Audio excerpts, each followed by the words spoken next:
मैं अगले कवि सीताराम माने जी को यहाँ पर आमंत्रित करना चाहूंगी। आप भी हैदराबाद से ही पधारे हैं। आप मूलतः महाराष्ट्र से सीताराम माने जी, जन्म इनका खलंगरी गांव में हुआ है। ये लातूर जिले के ही मूलतः हैं। साहित्यिक विधा आपकी राजनीतिक व्यंग्य और अध्यात्म है। देशभक्ति तथा वीर रस में ये अपनी कविताएं प्रस्तुत करते हैं। इन्हें निराला सम्मान 2017 में प्राप्त हो चुका है। साहित्य सुगना पुरस्कार 2022 में तथा 2020 में कवि सम्राट पुरस्कार भी प्राप्त हो चुका है। साहित्य सेवा संगम सम्मान 2024 में इन्हें प्राप्त हो चुका है और ये CSM 9 टीवी पर काव्य पाठ कर चुके हैं। सुदर्शन न्यूज टीवी चैनल पर भी इनका ऑनलाइन काव्य पाठ हो चुका है। पत्र पत्रिकाओं में रचनाएं इनकी प्रकाशित हो चुकी है। साहित्य नयन में नयन राजमाने द्वारा इनका साक्षात्कार भी लिया जा चुका है, जो कि आज की मेजबान है नयन जी। इन्होंने भी इनका साक्षात्कार लिया। कवि को विद्रोही के रूप में जाना जाता है। ये विद्रोही कवि के रूप में हम सबको परिचित हैं। आपको ये बहुत ही हाइट में छोटे और दुबले पतले दिखाई दे रहे होंगे। जब इनकी आवाज निकलेगी तो आपको पता चलेगा कि ये क्या में बड़े धमाके मंच को नमन करता हूँ। मातृशक्ति के उपस्थिति को मैं दिल की गहराई से प्रणाम करता हूँ। युवा शिक्षक को मैं अंधाधुंध प्रणाम करता हूँ और भूतपूर्व नौजवानों को मैं धुआंधार प्रणाम करता हूँ। शुरुआत सीधा महिला प्रौद्योगिकी की समय को ध्यान रखना है। हर क्षेत्र में अग्रणी हो रही आज की नारी, हर क्षेत्र में अग्रणी हो रही आज की नारी, गली से दिल्ली तक राज कर रही है नारी। हर क्षेत्र में अग्रणी हो रही आज की नारी, गली से दिल्ली तक राज कर रही है नारी। खेल जगत में बुलंदी के झंडे गाड़ रही है नारी, चांद को भी छू के याद की है नारी। और इस देश के उन्नति में, इस देश के उन्नति में बराबर की हकदार है नारी। देश के उन्नति में बराबर की हकदार है नारी। देश के उन्नति में बराबर की हकदार है नारी।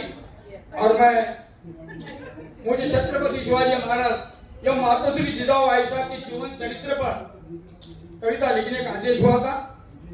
मैंने सोचा उनके ऊपर तो बहुत से साहित्यकारों ने लिखा है, लेकिन ये आवश्यकता तो आज की जिजाबाई, आपने लाडले शिवबा को आज क्या संस्कार दे रही है और आज का शिवाजी किस दिशा की ओर जा रहा है, इस देश को शिवाजी महाराज की जरूरत है। ये सब्जेक्ट पर मैंने कविता लिखी है, आशीर्वाद चाहूंगा। मैंने कविता हिंदी में भी लिखी है और मराठी में भी।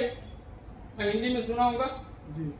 क्या हो गया आज की जिजाऊ, क्या हो गया है आज के जिजाऊ को, संस्कृति का पाठ पढ़ाती नहीं अपने लाडले युवा। क्या हो गया है आज के जिजाऊ को, संस्कृति का पाठ पढ़ाती नहीं अपने लाडले युवा। युवा हमारा जारा बांग्रेजी पाठशाला, शिवबा हमारा जारा बांग्रेजी पाठशाला को स्वाभिमान के साथ जिजाऊ कहती है सभी को। मम्मी डैड कहने लगा, माता जी पिताजी कहना भूल गया। और विदेशी संस्कृति का भूत सवार हो गया लाडले युवा। विदेशी संस्कृति का भूत सवार हो गया लाडले युवा को। पाँव में बांध कर बूट, जिस्म पर पहन के सूट, हाय हेलो करने लगा। राम राम प्रणाम होगा।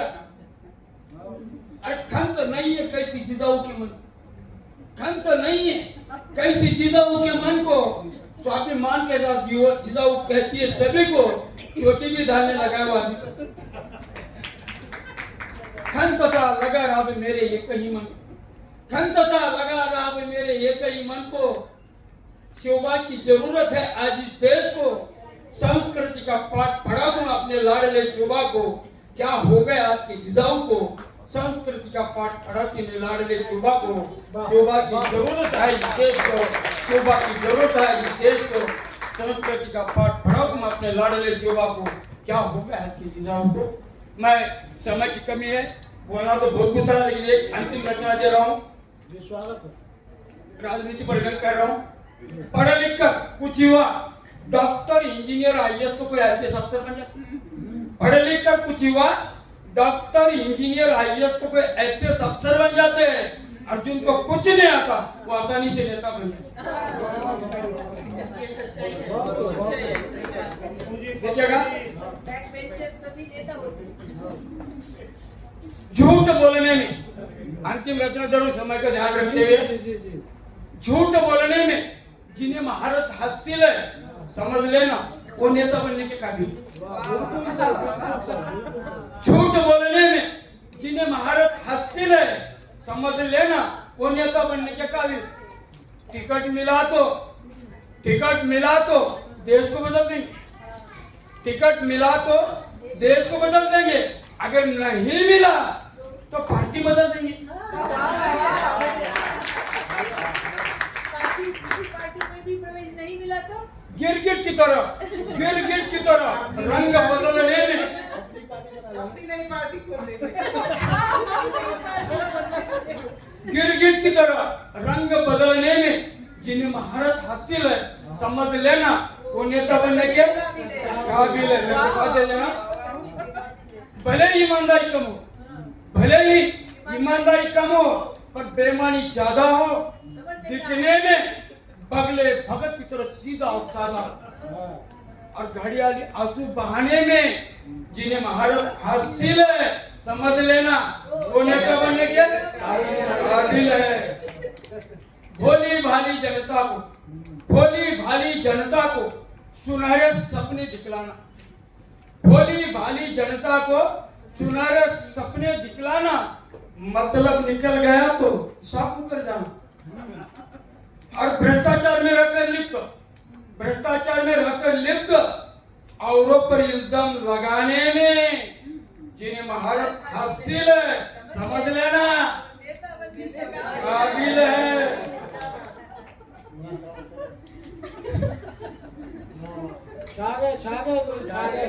ना तो इन्हें जनता की चिंता, ना तो देश और धर्म की चिंता, ना तो देश और धर्म की चिंता है तो बस सत्ता पाने की है चिंता। आम जनता से मेरी ये अपील है, ऐसे गद्दार चौराहे पर लटकाने के काबिल है। मैं समय को ध्यान रखते हुए मैं वाणी को विराम देना चाहता हूँ। बोलना तो बहुत कुछ था लेकिन समय कमी। धन्यवाद, आभार है आपका। बहुत जवान ऐसा ही और भी सुनना चाहते थे आप। समय की कमी है। समसामयिक विषयों पर अपनी पहली दृष्टि रखने वाले समसामयिक विषयों पर अपनी पहली दृष्टि आपने रखी है। मंच को ऊर्जा से मानो फूंक दिया है, जान फूंकती है मानो आपने मंच को। आपने अपना काव्य पाठ यहाँ पर दिया, आपका हार्दिक धन्यवाद सर। मुझे लगता है जो राजनीति को लेकर इन्होंने बात कही, मेरी एक कविता का एक टुकड़ा मैं यहाँ पर सुनाना चाहूंगी। राजनीति से ही प्रेरित है, थोड़ा प्रयत्न किया है मैंने भी। नेता कैसे बनते हैं? आपने इतने गुण गिनाए नेता लोगों के, एक और गुण मैं इसमें जोड़ना चाहूंगी। वे दिखते हैं अचानक चौक के बैनरों पर जन्मदिन के बहाने। वे दिखते हैं अचानक चौक के बैनरों पर जन्मदिन के बहाने। ढंग इनके बेमिसाल, अपना पैसा अपना चित्र, मोह माया है विचित्र। बस यही से आरंभ होती जाती है नेतागिरी। धीरे धीरे फिर आते हैं ये गांव के पैनलों पर। टीवी के चैनलों पर, चौक के बैनरों पर ऐसे ही नेता पनपते हैं और ऐसे ही नेता बड़े बनते हैं। बस एक जन्मदिन का बैनर लगा दीजिए आप, वो 2-4 साल में बड़ा नेता बन ही जाता है। कोई विशेष इसमें कोई जो बेईमानी की जो बात आपने कही है ना सर, बिल्कुल 100% सही बात आपने कही है। बहुत बहुत धन्यवाद। आपने यहाँ पर बहुत सुंदर ऐसा ये काव्य पाठ चल रहा है।